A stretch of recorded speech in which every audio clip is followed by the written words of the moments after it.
Hi, this is Brad from Pro Wrestling Junkies, and welcome to another edition of Toilet Side Wrestling Talk. Today's guest hails from Cleveland, Ohio, and began wrestling in 2017, trained at the House of Truth Wrestling School, and has worked for such promotions as New Wave Pro, Emerge, World's Finest Wrestling, Paradigm, IWA Mid-South, Chicagoland Championship Wrestling, which back in October, along with his tribunal partner, Jace Thorne, they defeated the Thieves of Greatness. Shared the ring with the likes of Tyler Vox, Jeremy Hadley, Damian Cole, James Bandy, Percy Davis, again to name a few. You can see most of his matches on IWTV as well as YouTube. So please help me welcome Mr. Big Drip Energy, Fresh Prince of Magnificence, The Walking Apocalypse. I give you Paragon. Hey, how are you? Well, I have to admit, the fact that you got the nicknames already prepared, that very much so makes Paragon feel great. But it was actually No Coast that we faced at Chicago. Oh, that's right. That's right. No Coast. And I was there, and there's no excuse for me messing that up. Did I miss any moniker? Oh, Paragon got so many nicknames, baby. We be spending all day. I mean, there's Mr. Still Your Girl, Long Drip Style. There is Drip Flair, Hip Swayer. There's Mr. Smooth as Ice, Twice as Nice, Never Had a Bad Day in his whole life, Mouth Like Ali, Dangerous Tyson. And if you allow the smooth taste to fool you, you get lost in the sauce, much something as sweet as pain. The apogee of all he sees, the Fresh Prince of Magnificence. The list goes on and on. Wow, and you just did that, off the top of your head. That's amazing. So it's Thanksgiving this week. Do you have any plans? Are you in Cleveland? Well, Paragon lives in New Metropolis, but right as of right now, Paragon is located in Central Ohio. Okay. My family's in Northern Ohio, but due to the pandemic, I may be staying where I'm currently residing. It was either going to be Cleveland or St. Louis. Okay. Normally I go to Solon, Ohio, but it was either going to be Cleveland or St. Louis where I was going to spend Thanksgiving. With so much stuff going on with this pandemic, and outside of the ring, Paragon works with kids. Sure. I don't want to take the risk of, exposing them to something or getting exposed to something. You never know who's going to be at these functions, who may or may not be taking things seriously, who may or may not be wearing a mask. And so just to be safe, which sucks because Paragon's dad makes the best macaroni and cheese you ever had in your life. Like my dad, his cooking is otherworldly. Like it's part of how Paragon became himself. Okay, was he always responsible for Thanksgiving meal? Well, so here's the thing. So I have been blessed with having multiple Thanksgivings. Okay. And so what would happen is you get up early in the morning and you travel about 2 hours. Like let's say I'm in the Columbus area, so you would travel about 2 hours north, and you would get there around noon. And so you go to one Thanksgiving. You'll be there for about 4 hours. 4 hours. And then you go to another Thanksgiving, okay? You'll be there for about 4 hours. And then on the way home, you make one stop. You can be there for anywhere from 30 minutes to 2 more hours. And so you done got 3 Thanksgiving, just stretches all around. So I'm hurting this year because I don't even get one, let alone all 3. So are you having Thanksgiving alone? I have friends that live in the area. Oh, okay. And I do have a vainglorious roommate, so we might have, our own personal Thanksgiving. All right. And Paragon can throw down himself. He almost went to culinary school because of how much he loved cooking. So really, there's definitely something. Oh yeah. So pretty much, Paragon's mom, before he got into professional wrestling, said, "Make me a deal. Give me 4 years of school, and I will support whatever you do." And so I wanted to go to culinary school, and she was like, "You can go to culinary school after college." And so graduated from Ball State University, chirp. Nice. And then after graduation, I was like, I could go to culinary school or I could go straight into wrestling school. And then I decided to go up to House of Truth. So in May of 2017, I graduated college. In September of 2017, I started wrestling training. And then the day before Thanksgiving of 2017, I finished my wrestling training. Oh my God. So what point did you decide you were going to start training prior to, was that while you were in college, or was that something you were thinking about one day? So a lot of people know this. Eddie Guerrero and The Rock have always been my 2 guys. They're the reasons that I fell in love with wrestling and wanted to become a wrestler. Sure. It was actually the night Eddie Guerrero passed away that I looked up at heaven and I said, I'm going to do this for you, because he was my hero. Wow. He was my inspiration. Sure. So literally, we just had an anniversary, 15-year anniversary of his passing. And so literally, it was 15 years ago, just last week, that I decided I wanted to become a professional wrestler. And I said I was going to do it. And what's funny is, when you're young, especially when you're young and you happen to look like me, you don't really see a lot of people that look like me on wrestling. It's increasing over the past couple of years. Yeah. But when you don't see people like you in a certain field and other people don't see people like you in a certain field, it kind of becomes a huge, you'll grow out of it. It's just a phase. You can't do that. You won't do that. Once you find something else you love, then you'll pass by. Well, the fact that I've been saying I wanted to be a wrestler since 2 years old, and then saying I was going to be a wrestler since I was about 15, it's about 10. Okay. And nothing has swayed me. I'm still here. I'm still standing, and it's one of the most stressful but best decisions I've ever made in my life. And is your family support deciding to go to wrestling school as opposed to culinary school? So, when it comes to Paragon's family, I've had family members that always say, like, there's anything I could do. I have an uncle that literally says, you have greatness written on your backside, literally, so whatever you do, I support it, just be great in it. And so I had family members that said, we knew you were going to be a wrestler. But then I also had family members that were bandwagoners. They had to see to believe. Okay. And so telling them I would do it was one thing. Seeing me out there was another thing. But once they started seeing the merchandise, started seeing the fanfare, the crowd just cheering my name, and seeing the love and the reception, and that's when I think it dawned on them. Like, when I remember my mom, there was a wrestling show that I actually helped host in Columbus, Ohio. Okay. And we had over 250 fans in the building, which for a first-time show is a pretty big deal. It's pretty good, yeah. And we had over 250 fans in the building, and we had Carlito there. Oh, we had a couple of big names there, even big indie names. But the loudest pop of the entire night was me. Say that again? The loudest pop of the entire night. Oh, really? And throughout the night, like, there'd be other matches going on, and they would just be chanting, "We want Paragon, we want Paragon." And I don't think it was until intermission when there was a little boy who not only ran up to me and asked for my autograph, but then started copying what I do for my entrance. My mom looked back, I think, in her mind's eye, and was like, that's what he used to do. Yeah. When he was his age, looking at Eddie Guerrero or The Rock or whomever. And I think that was the moment where, though she believed I could do anything I put my mind to, that was definitely the moment where she was like, this is what he's supposed to do. So could you hear, like, backstage, like, the crowd chanting your name during the other matches? You could hear it, and for some people, they were getting pissed. Yeah, that's what I was gonna say. You just kind of look down and... Cause like when I came through the curtain finally, like, my music played, I go through the curtain. I didn't even get to do my full entrance. I go through the curtain, I'm like, me? But it was an incredible feeling, because in wrestling, we're supposed to be these athletes and these rock stars and these entertainers. Yeah. And that was definitely a moment where I felt like that. I felt like that rock star. I felt that love. And I honestly would probably say I felt that a couple of times, but the most recent time I could think of was Chicagoland. Because even when the crowd was hating me, they were making so much noise throughout the entire night and throughout the entire match. And when I had that microphone in my hand, which that is something that you put a microphone in Paragon's hand, you are in trouble. That's what I've seen, yeah. You're gonna get the reaction you want, but somebody's gonna get roasted, and it's gonna happen. I had to tell one person the other day, like, you mad at Paragon because you were the product of two kissing cousins getting a little too familiar at a family reunion. All right, don't be mad at Paragon because you are as inbred as white bread. Now go sit down and get out. So, do you have fun working as a heel? I have fun working where I'm needed.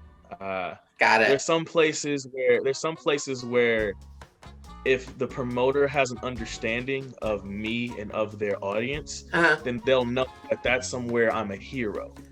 Got it. And there's other places where, once again, if the promoter understands their audience and myself, they'll know that I'm going to be the villain. You know, as you've noticed, I'm very flashy. I'm very, very flashy. I'm vainglorious. I'm big drip energy. Yeah. But in certain places, that's cool. We're in the era of drip. You see celebrities and athletes constantly rocking stuff. This isn't always the day and age where, you know, the drip of a Ric Flair is seen as offensive, you know. Now it's like, yo, we grew up on this. This is cool. You know, part of that's hip hop. You know, hip hop has become so influential in our culture, and people have even said one of the biggest influences in hip hop was Ric Flair. Oh, so why is that? Well, so Ric Flair, because, you know, he came up during a time period where professional wrestling was still pop culture. Right now, we're market culture. Okay. You know, we have our niche. We have our fan base. We're not as big as we used to be. You know, like even now, you can tell somebody like, hey, do you know who Hulk Hogan is? They may not even realize he's a wrestler, but they know who Hulk Hogan is. Sure. Now, let's look at someone who we consider a big name in professional wrestling. We might say a Daniel Bryan, Seth Rollins. We might say, you know, Andrade, and they won't know who we're talking about. Yeah. Say Roman Reigns, was that the guy that was in The Wrong Missy? Was that the guy that was in Hobbs and like they're thinking of them outside of wrestling, but when we talk about people in it. And Ric Flair came up in a time period in wrestling where it was still pop culture.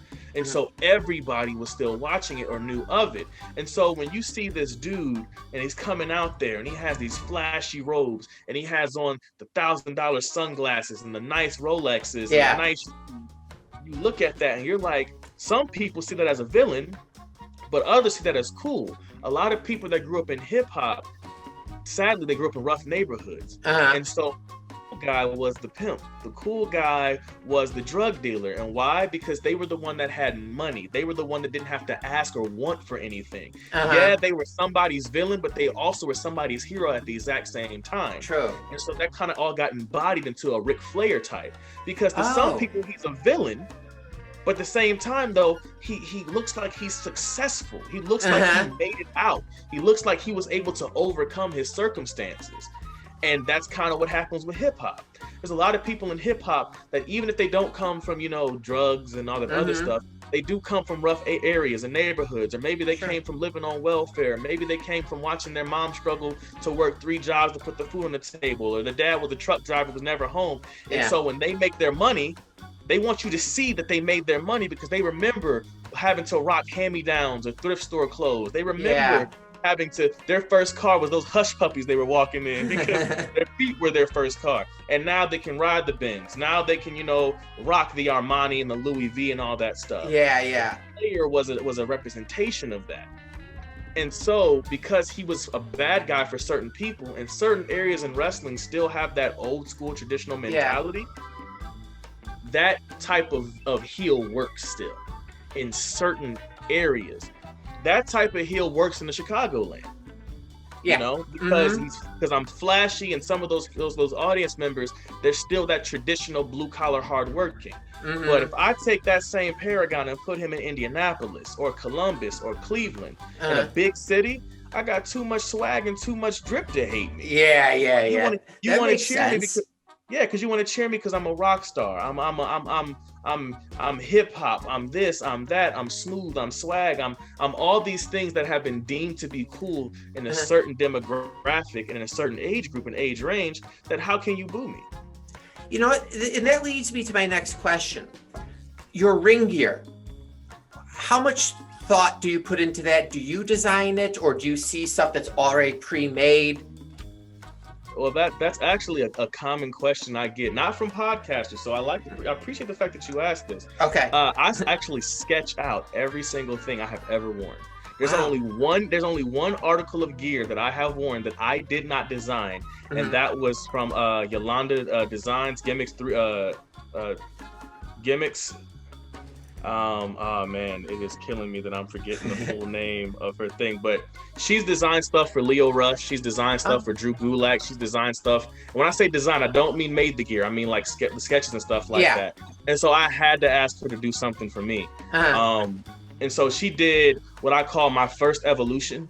Okay. It's if you look at the Chicagoland poster, the outfit that I'm rocking on the poster, she designed that one for me. Oh, But cool. anything before that, anything after that, from the different long sleeves to the different short sleeves to the now full length bodysuits, the singlets, I've designed myself. I've sketched them out, and there is thought that goes into them. It comes to where I'm at and where my mindset is. With the current bodysuits that I'm rocking, when I'm doing the Vainglorious one, because there's two sides of Paragon. A lot of people don't realize that. Finn Balor has his two sides, Paragon has his two sides. Yes. And lately I've been doing the Vainglorious and Notorious one more, showcasing that. Okay. And when I was designing it, a lot of people see Prince, which there is a heavy Prince influence. Yeah, sure.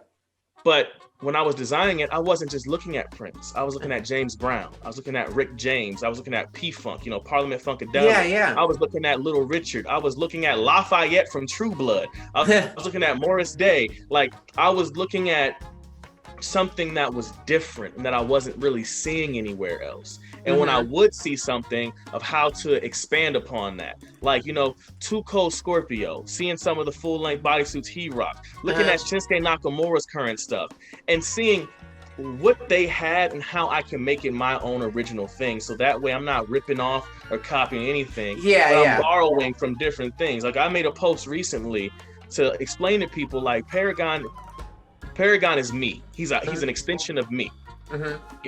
It's not a gimmick. This is who I am. Even though the hypersexual, all that stuff, that's me. You're a man.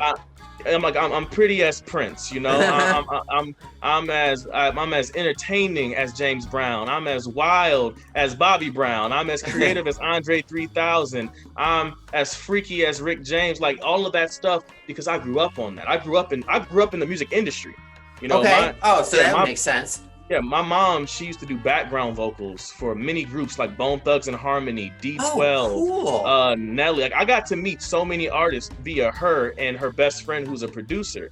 Like, if you've heard the song "Riding Dirty" by Chameleon, right? Of course. Okay, so her friend, who she used to do background vocals through, not only produced that song, he's in the music video when Crazy Bone starts rapping. So, like, really, I grew up in music. My grandmother was good friends and best friends with a music group called the OJs, which a lot of people know their song, Money, Money, Money, Money. Yeah, totally. Like, she was good friends with them. Wow.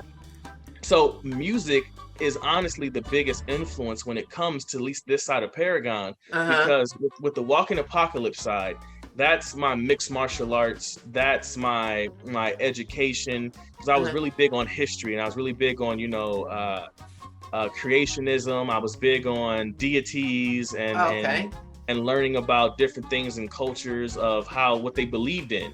And I got fascinated with Egyptian culture. And so that's kind of where the Walking Apocalypse comes from. It's a mixture of my knowledge of history and my MMA. Whereas the Vainglorious one, that's my music. That's my extension of my first words were "For the Love of You" by Ron Isley. Like, those are my first words. It wasn't dad, it wasn't mama. It was drifting on a memory. Oh, ain't no place I'd rather be than with you. I was less than 2 years old. Wow, that's amazing. Music has been such a big part of me, and I was like, you know what? Why don't I just bring that to everybody else? Why don't I just show it to everybody else without even having to sing a note? If I want to, I can, which I'm currently working on my own custom interest music with me singing on it. So I might come down to the ring and start singing my interest music. That's awesome. But that's part of what a lot of this side of me is music. Did your mom have to go on tour with any of these groups? Thankfully, no. That's good. So what my mom, and the reason why I say thankfully no is because I would not be who I am today if I did not have the presence of my mom. Yeah. Although, if that's what she wanted to do, then I would, more power to, and I would love for her to have those opportunities. Yeah. So most of her background vocals she did were in the studios. So cool. She'd be the one laying background vocals you would hear on track. So you may hear somebody doing background vocals on tour, but whenever you play that song, whether it's an A-track, a record, a CD, an MP3, YouTube, whatever, you're gonna hear her vocals. You may not hear her always at the concert, but you always hear her vocals on anything you play. But if it weren't for her being the influence she would be in my life, there'd be no Paragon. And so I'm thankful that, she didn't go on tour, but I do at times feel like, man, I feel like she could have done some incredible things had she. Yeah. Did you, when you were a little boy, did you think, oh, my mom's so cool? Could you recognize that's really awesome what she was doing? Oh yeah, like I always saw my mom as a superhero. Okay. Like a lot of people don't realize that Paragon's mom actually has MS. Oh, And no. I've seen my mom go from every day walking and no problem Sure. to having leg braces, to having a cane with her leg braces, to being on the Tiny Tim crutches, to a walker. And like I said, I felt like I was watching her degenerate. Yeah. And then I get a text from her earlier this week telling me just walked 5 miles today. Or a text message her telling me, I just did this because she decided to say, she's like, I may have MS, but MS doesn't have me. And so to watch her work out, to watch her diet, to watch her fight through something that was saying she would lose her ability to walk, her ability to see, her ability to do a lot of things. Yeah. A superhero to me. And so adding the music aspect to that, when I was younger, not only was she cool, and I thought she was dope, and I thought my mom was better than your mom. Yeah. But as I got older and to see her have that struggle and to overcome it, ain't no mom like the one I got, Yeah. Oh, what a great example to grow up under. Well, yeah, because she taught me how to persevere. And that's not always easy in today's day and age. I mean, as someone who does struggle with mental health, and I'm a huge advocate for mental health awareness, and I appreciate the fact that you're still here. I was just telling somebody else, the other day, that to think of the hardest day you have ever had in your entire life. And now remember the fact that right now you are reading this status, which lets me know you are still here. Thank you for still being here. And so thank you for still being here. But, as someone who struggled with mental health myself, to see the things that my mom has endured, that let me know right there that I can get through some of my hardest days. So at the end of the day, if you look at the hardest day you've ever had in your life and the hardest days you've had in your life, you have a 100% success rate against those days. You have a 100% survival rate against those days. I've never heard of it like that. That's a really good way to think about it.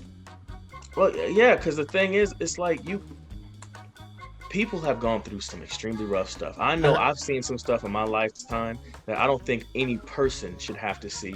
And then I also have to acknowledge the fact that even those rough things that I've seen and I've experienced that are encoding themselves into my DNA and in my mental, there's still someone out there that's had it worse than me. Yeah. And I look at every single day that I have had where I felt like giving up, where I got pushed to that breaking point. The fact that I'm still here, even when I may have gone over the edge, my success rate and survival rate are through the roof right now. Yeah, that's a really good way to think about it. Like my thing was always, and I've told my wife this, I said, we may have gone through a lot of bad stuff, but are you happy right now where you're at? And she'll say, yes. I said, okay, so all that stuff was worth it, to get you to the point where you're happy finally and content.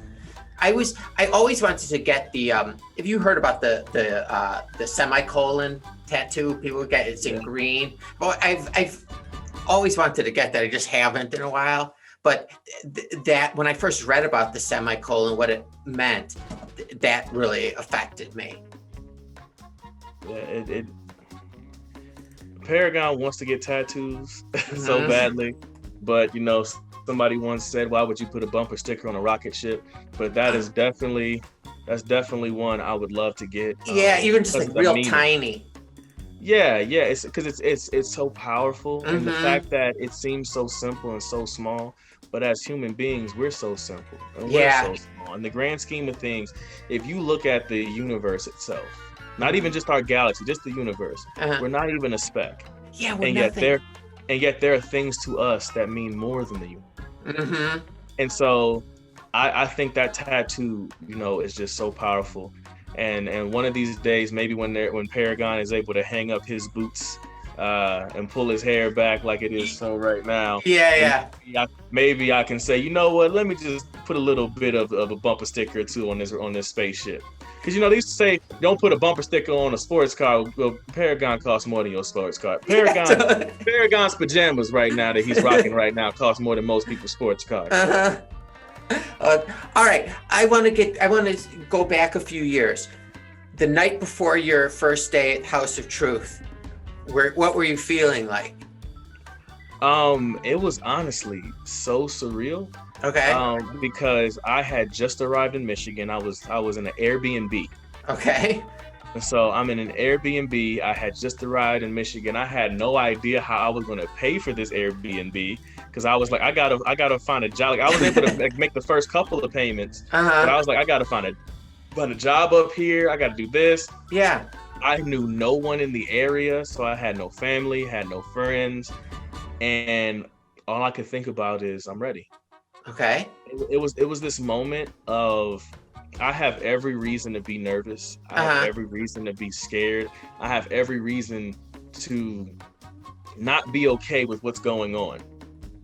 And yet it was probably the most ready for anything I've ever felt in my life. And then it was like, go on. Oh, I was going to just say, it honestly, it felt like everything I had done in life led to that moment.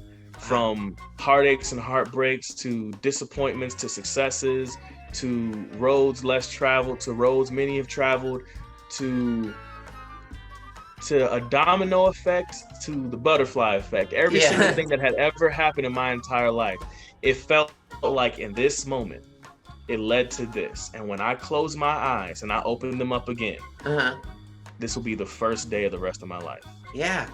And did you recognize that at the time? Like as you're walking through the doors for the first time? Okay, so that's what I felt before going through the doors. Yeah.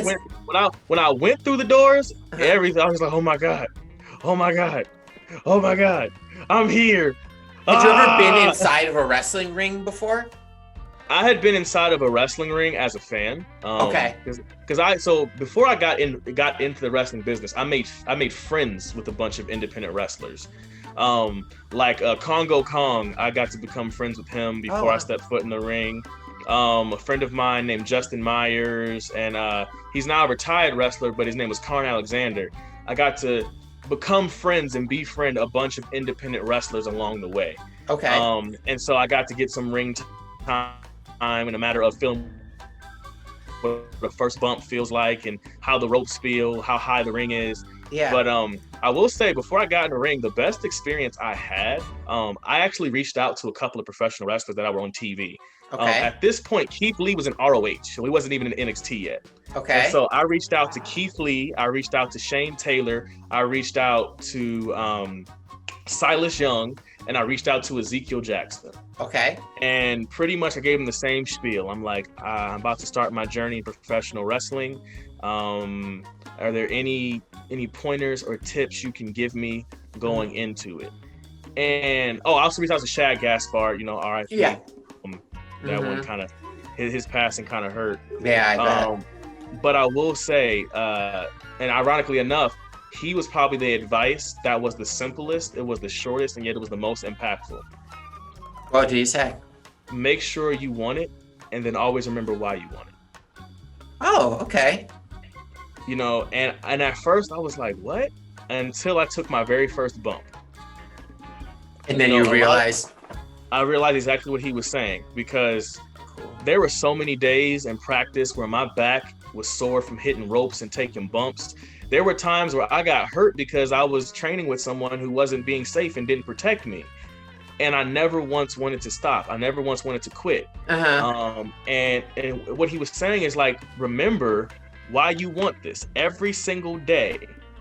There's going to be obstacles. There's going to be things that are going to get in your way. There are going to be people that are going to want to make you not want to do this anymore. And you have to remember why you decided you wanted to be a wrestler. But then you got to make sure that you want this, because it is going to be hard. It's going to weigh on you. You're going to miss a lot. And I've missed birthdays, funerals, weddings, first hellos and last goodbyes. I went into wrestling school engaged, and before I was even wrestling for a full year, that engagement was over and done with. Oh my God. Like, did you know that might be a possibility, like maintaining relationships when you were getting into it? I mean, in that particular relationship, there were signs that were there. But you never want to believe it. You know, you want to believe that this is not only forever, but this person has your back. When it comes to relationships, I never just look for someone I can have fun with. I don't even just look for someone I can just have a relationship with. I look for someone I can build and grow with. You know, people sometimes say like, "Oh, you're Prince." I'm like, "No, I'm an emperor. I'm trying to build an empire." Yeah. And the thing is, you know, what's an emperor without, you know, his queen by his side? And so that's kind of always has been my mentality of I wanted someone to build with. And so when you're starting to find yourself and grow into yourself as a wrestler, and you're looking to your left to the person you're thinking is going to grow and build with you, and realizing they're not there. Like, it wasn't actually until her and I broke up that she actually saw my first wrestling match. Oh, really? So the time period that she saw my first wrestling match, I had been wrestling for 1 year and 1 month when she finally saw my first wrestling match. Her and I broke up probably 6 or 7 months into my wrestling career. Because of how much time it was taking? Actually, no. Her and I had our own issues. Okay. But I would say, as I said, I was looking for a partner, someone to build with, someone to grow with. My romantic tag partner, if you will. Yeah. I kept feeling like whenever I looked on the apron, she was never there. I'd look to make the hot tag, and she was already walking to the back, leaving me high and dry. And the thing is, you know, not everybody's going to be a right fit for your tag team. You know, I don't even blame her for it. You know, there's someone who is your puzzle piece that fits just right, and there's sometimes someone with the puzzle kind of fits, but it looks like there's a little spot right there. Yeah, you got to force it a little. Yeah, and I think that was the issue. Her and I were in two different places in our life. We were looking at the world two different ways. She was someone who, she wanted something that was guaranteed. Yeah. She wanted something that, you know, so she went to college, chose a career that was guaranteed, went and got her master's. Right now, she is a middle school teacher. She's doing something that feels promising and guaranteed. Me, I feel like, you know, I have to do what feels right. Yeah. I have to do what makes me feel alive. And like, I remember one time her and I got to an argument, and she said to me, she was like, you're chasing this impossible dream. And I had to stop her, and I had to say, first of all, my dream may be illogical. It may even be improbable, but it is far from impossible because someone did it before me, someone did it before them, and someone did it before them. So the fact that it was done lets me know that it is not impossible. Yeah. It's and could she accept that? I feel like when she accepted it, it was too late. Okay. And it wasn't even a matter of accepting that. I think it was just a matter of accepting this is who I am, and this is who I'm going to be, and they have those drawbacks when you're with someone who has a spontaneous personality, and you're someone who makes plans. When you start to realize they're going to be spontaneous and they're going to kind of fly by the seat of their pants and go with the wind, it can be a lot for you. And when you realize this person is probably never going to change or only going to change so much, and that's not how you work, you know, opposites attract, but sometimes they also repel. Yeah. And there was something that attracted us towards one another. There were things that caused us to repel. And I wish her nothing but the best.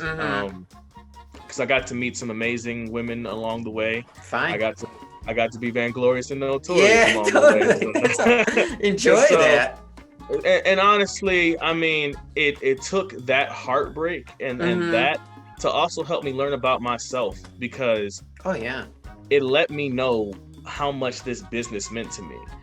Because in the past, I would have tried everything I could to make that work, and I might have put wrestling aside.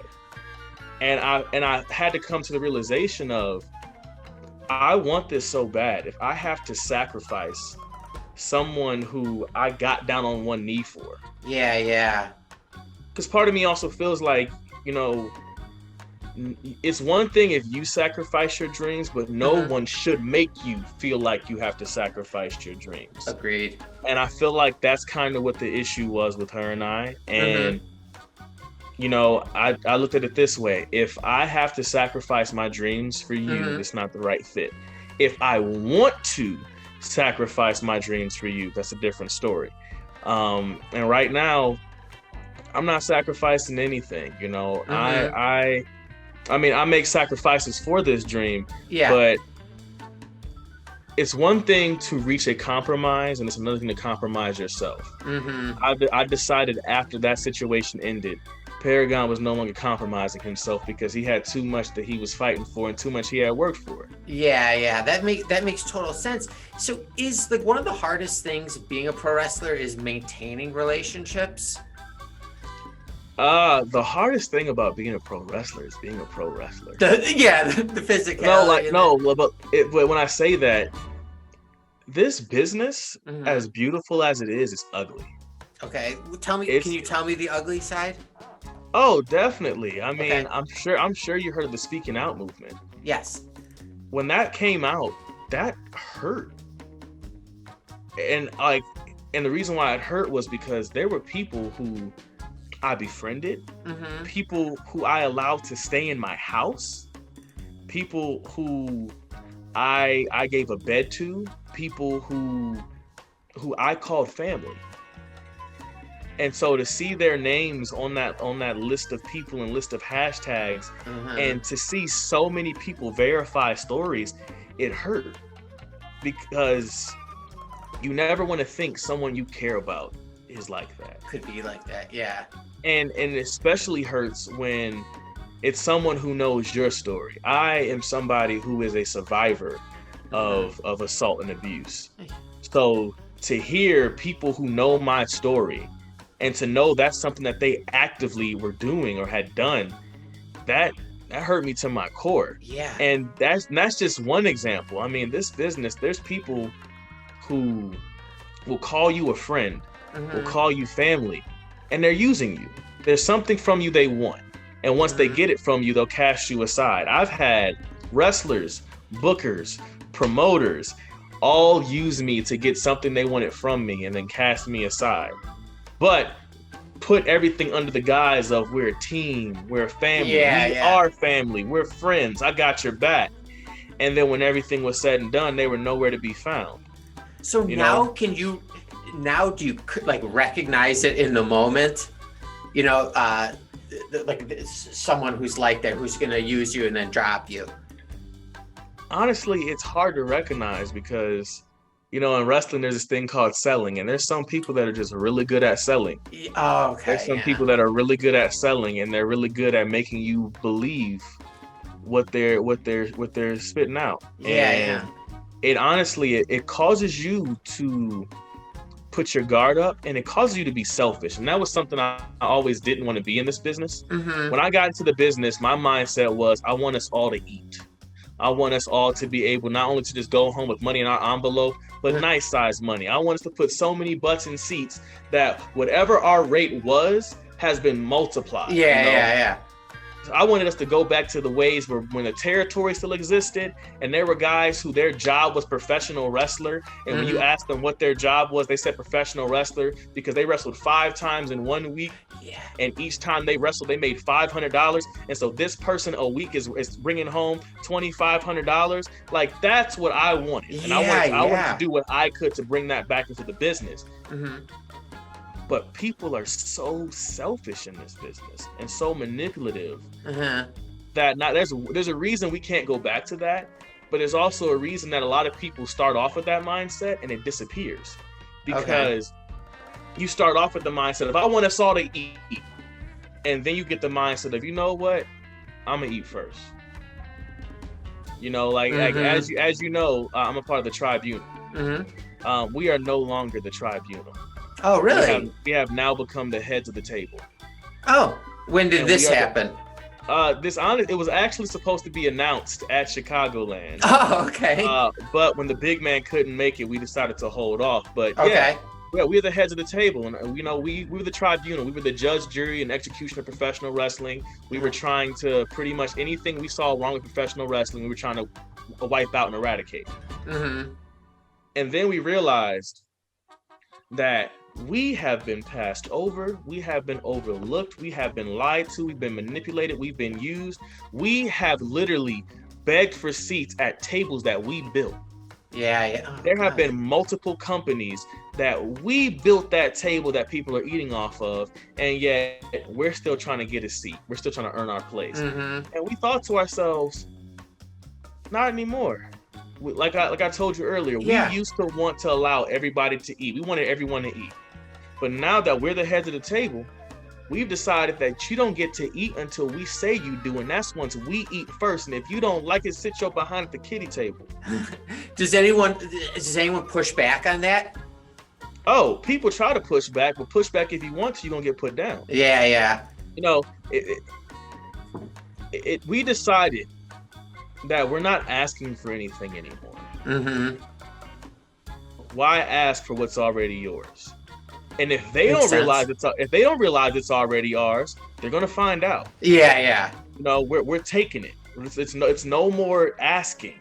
It's no more asking. No. See, from now on, when we say we want championship belts, we're taking championship belts.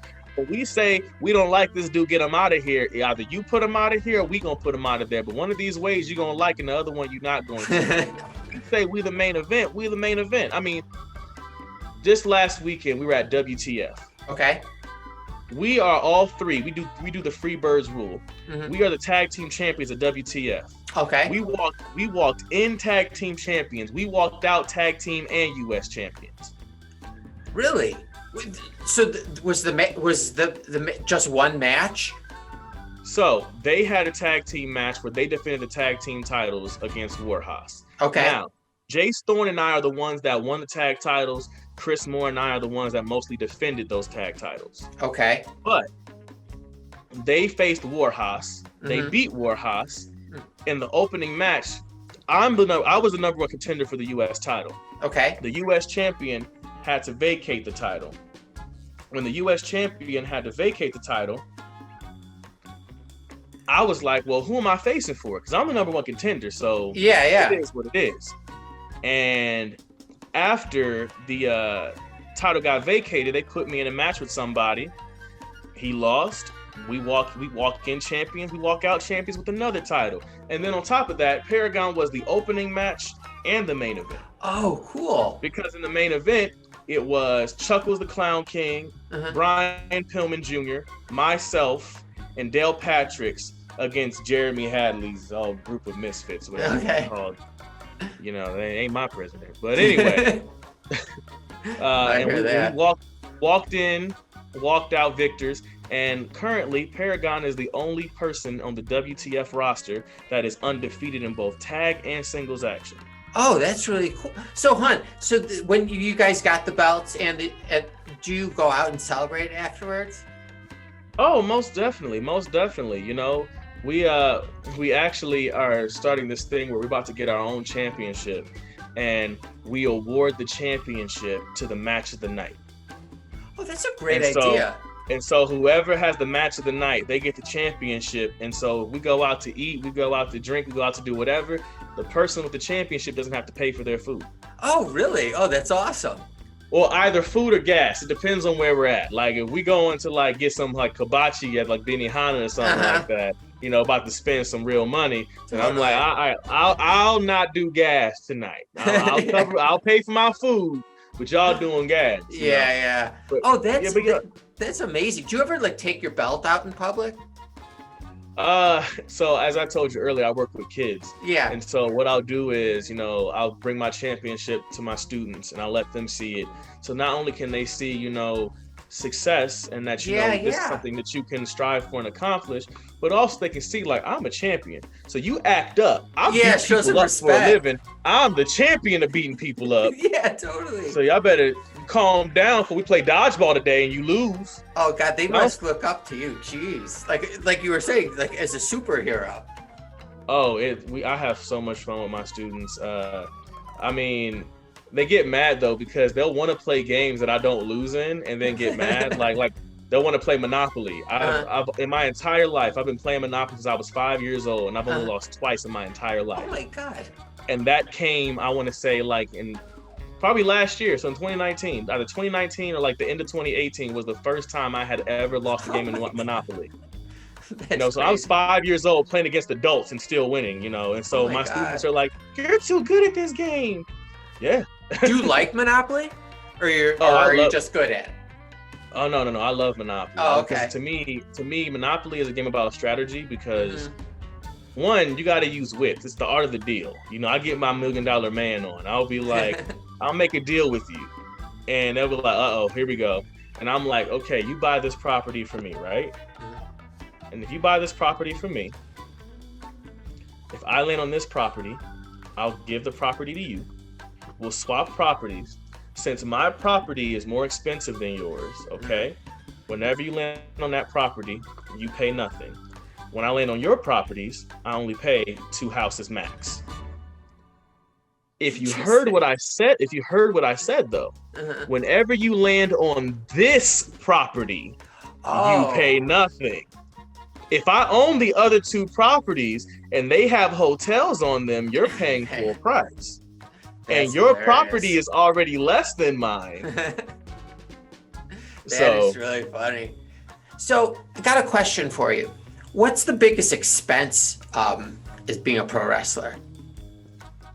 The biggest expense, it honestly depends. Because I know for me, I spend a lot of money on my gear.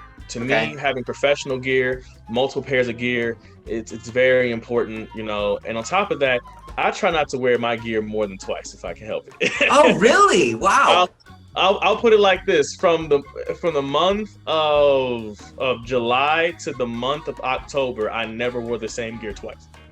So, but you don't throw it out, right? No. I mean, it's in the archives. In the archive, I might sell it, or if it's just a good piece of gear, I might just be like, fine, I'll keep wearing it. But gear can be expensive, because like I've paid anywhere from $60 to $400 for gear before. Oh my God! So gear's expensive. You've seen the staff that I carry. That staff was $300 because it's custom made. I actually went to a cane maker and he made that for me.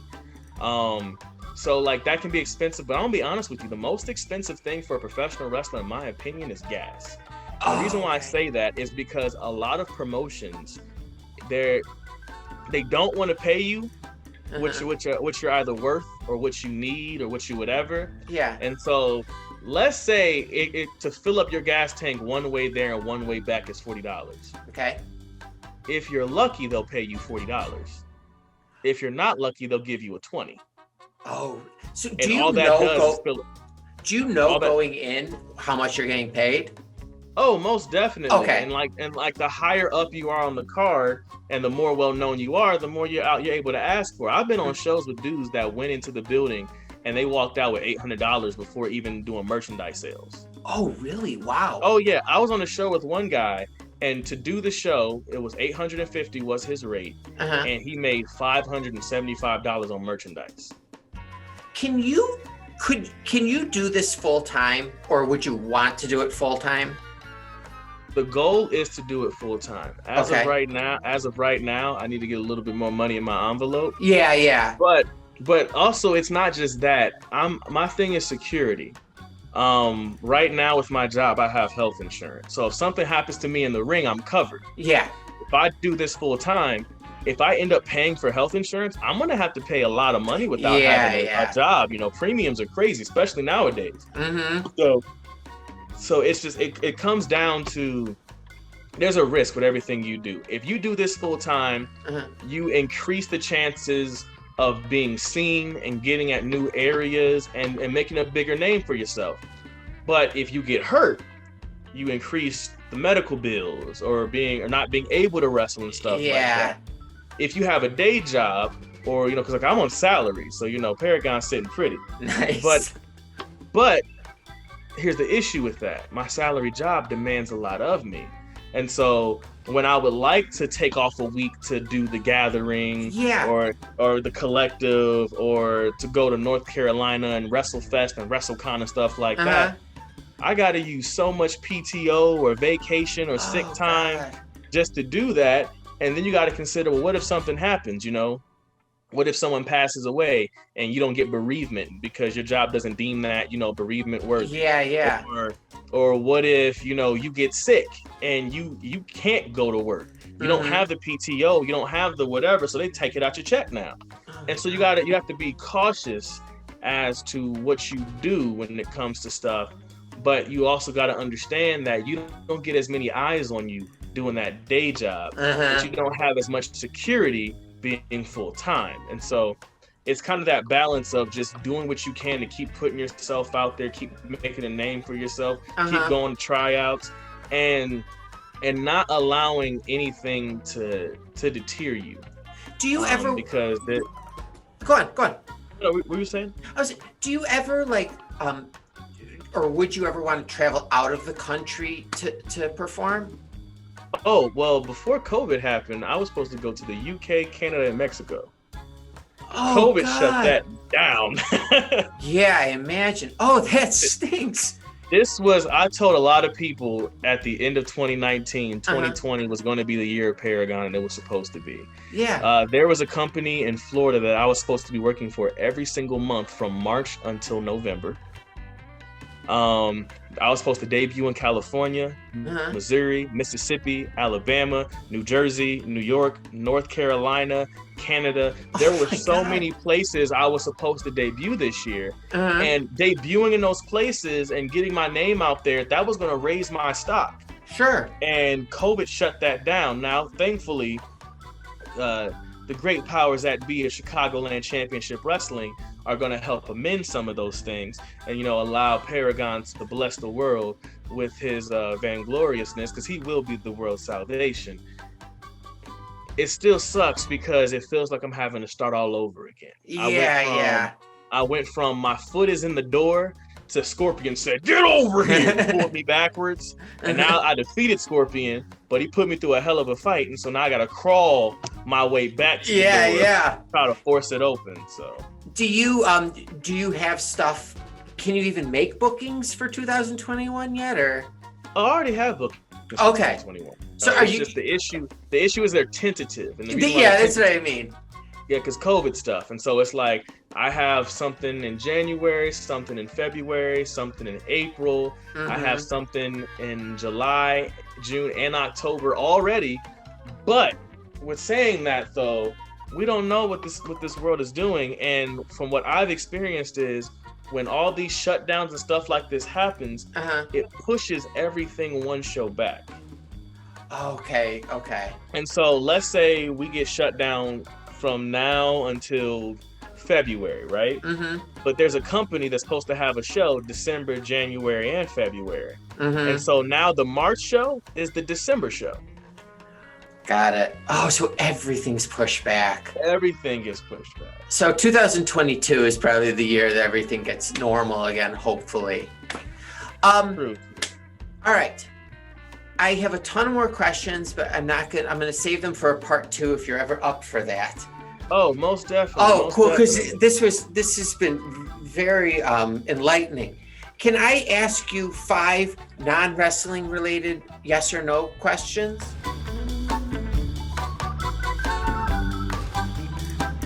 Of course. Okay. And you can say yes or no or elaborate. It's up to you. Okay. For $6,000, would you drink a tablespoon of your opponent's sweat? For $6,000, no. Okay. No. Have you ever ridden a horse without a saddle? Yes. Oh, really? Wow. Do you hang pictures in your home of just yourself?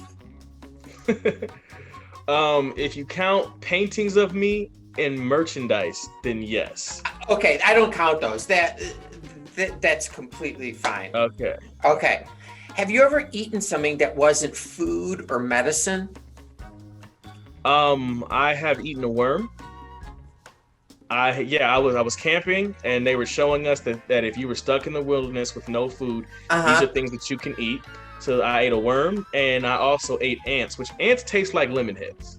Oh, really? Yes, ants taste like lemon heads. It's the strangest thing. So I have eaten the ants. I have eaten a worm. And also, when you're a little kid, you put things in your mouth you're not supposed to. Yeah. So I'm pretty sure I've eaten like a penny or something. Your response leads perfectly into my last question. Have you ever gone on a hike and seen like animal droppings, and then you pick some up and you smell it or taste it, and then be able to identify what animal it was from? I'm not tasting animal droppings. I'm gonna be honest with you. I don't even like human feces. Yeah, So, totally. and I try not feces, to look back.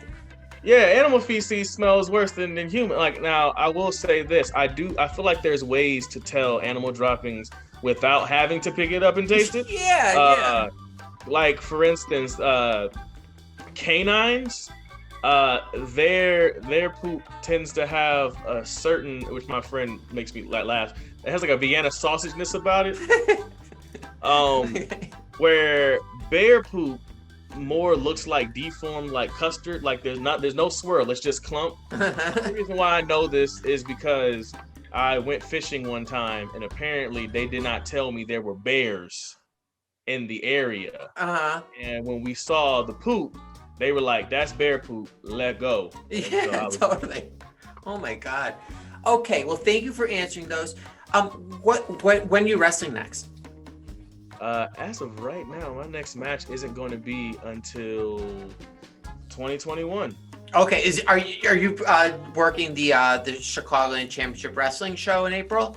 Oh yes, I am. Yes, I am, and cool. I'm excited for that one because that's one of the few times where I remembered why I fell in love with wrestling, and so I can't wait to go back, and I can't wait to slap some people to sleep again because, as you saw, we walked in vainglorious and notorious, and we walked out victorious. Yeah, so. It was a lot of fun. That was the whole night was great. But when I saw you, I'm like, oh, I got to talk to this guy. Do you have IWTV? I do not. I had it at one point in time, but I do not. But I am on IWTV. Yeah. Oh, I've watched a bunch of your stuff on there. Do you watch your matches back? Yes. Yeah. Okay. I have to. I have to. I'm what you would call a type A personality. Mm-hmm. And so someone will tell me, I loved your match. That was a great match. And I already have things about my match I didn't like. To me, any performer or any athlete, you should watch tape of what you've done. You know, Paragon has been acting for 22 years. Wow. And during that time period, if I had a recording of one of my stage performances or a PSA or whatever may have you, I'm going to watch that so I can look at my facials and do I have a twitch? Am I blinking weird? How's my posture? Was the choreography clean? Did I stumble over a line? And it's the same thing when I'm in that ring, you know? Like when I'm in that ring, how's my posture? How am I circling the ring? Could I have hit them harder and drawn back my fist more? Where was the placement of this? And could I've done so? I'm constantly watching because so for me, I told you about Eddie Guerrero being one of my guys. To me, he is the perfect example of the perfect wrestler. So if I could be a quarter of as good as he was, that lets me know that, you know, I'm doing something right. And so the fact that he would go back and watch his matches to be better, why can't I do the same? Yeah, like if you want to be the best, you got to watch yourself and improve. Are there other wrestlers that you trust that will, honestly critique like a match of yours? Most definitely. I have people who, if I send them my match, they will tear it apart. And then here's the funny part: they'll tear my match apart. And then we'll follow it up with, I love the match though. I'm like, I can't tell. I can't tell after everything you said. Yeah, once you lead with that and then do the other stuff. Well, for me, because coming from House of Truth, how we were taught was if I don't say it, then either it was good or I didn't notice it, which is good. Okay. So like most of your critiques aren't what you did right. They're what you did wrong. Okay. So, you know, the only time I actually want to hear if someone liked the match is if They completely shat on the match, and I'm thinking like, man, I suck. And they're like, no, this was a good match. These are little things. You gave me a list of 142. Yeah. How am I supposed to get past critiques. that? Oh my! But at least it's good, because then do you you take that information and then your next match you use it. Yeah, you got to, because if in this business, so like I know I said I finished my training in 2017. You never finish your training in wrestling. You never finish growing. You never finish learning. The moment you think you have nothing to learn or to train or to grow from, you don't need to be in this business no more. Why be in it if you know it all? Do you know anyone who has that attitude? Too many. Oh, okay. And I mean, not even just green guys, not even just guys that have been in the business for 10 plus years. I've met people who've been on TV and they have that mentality because, I've been on TV, so I know everything. And then you look at some of their in-ring work and you're like, well, if you knew everything, you'd know how to do an arm drag properly. Yeah. Or you know how to bump, because believe it or not, there is a right way and a wrong way to hit that mat, because it's judo. You know, a lot of people don't realize that the art of taking bumps in wrestling, when we're getting slammed, we're not faking these slams. There's no way to fake falling from the heights we fall from, but it's through judo and the distribution of energy throughout the body is how we're able to walk away and do what we do and continue matches and stuff. And there are people that don't seem to get that science and to get that mentality of how the kinesthetic response works with your body. And I'm like, he about to have a rotator cuff injury here soon. Oh God. So have you taken any, I'll let you go in a second. Have you taken any young guys under your wing? Not lately. I've found, as I've told you, a lot of people tend to not treat you right and use you. There have been a lot of people that I've taken under my wing and tried to help out. And it's not like I'm some grizzled vet, but I've had a lot of experiences that a guy with my experience in the business shouldn't. Because like I've been told by people who, when they first met me, when I was only 3 months in the business, they thought I was 5 years in. Wow. And did that make you feel good when you hear that? It made me feel good and bad, because on one end, it made me first go like, okay, so am I in the right locker room if you guys think that I'm that experienced? But then I've had people who will tell me I don't sit with the young guys, the young guys, the cool guys, the end guys. Yeah. I don't tend to sit with them. Okay. I sit with the bookers. I sit with the vets. Because I'm not only learning, but we are talking about the business. You know, I'm not talking about a spot that I want to do. I'm talking about the man. This dude just did a 450 splash and got the same pop I got off of my headlock. Is there a problem there? Yeah, wow. The fact that I can do a headlock and get the exact same reaction of your high flying aerial move. One of us is a storyteller and one of us isn't. But I've gotten cautious about taking people under my wings. But the thing is, though, I do have what I call little brothers in wrestling. And I will always look out for my little brothers. I will always give them advice to try to help them grow. And they can call you. Oh, yeah. I just reached out to one guy last night in particular, and I told him, I'm like, hey, you're making buzz for yourself right now. Now is the time to start making decisions, because if you oversaturate yourself in an area, you're hurting your own envelope, because you're not putting as many butts in seats, and that's what guarantees you certain paydays. Also, if you overexpose yourself in an area, both the audience and the bookers aren't going to appreciate you as much, no matter how talented you are. Especially because, we heard you came in for this guy for this much, you came in for this guy for that much, why we got to pay you this much? You got to start demanding more of your rate. You got to start demanding more of yourself and demanding more of the places you work for. Because you just keep wrestling anywhere, that's how you're going to be seen. Yeah, you need to grow.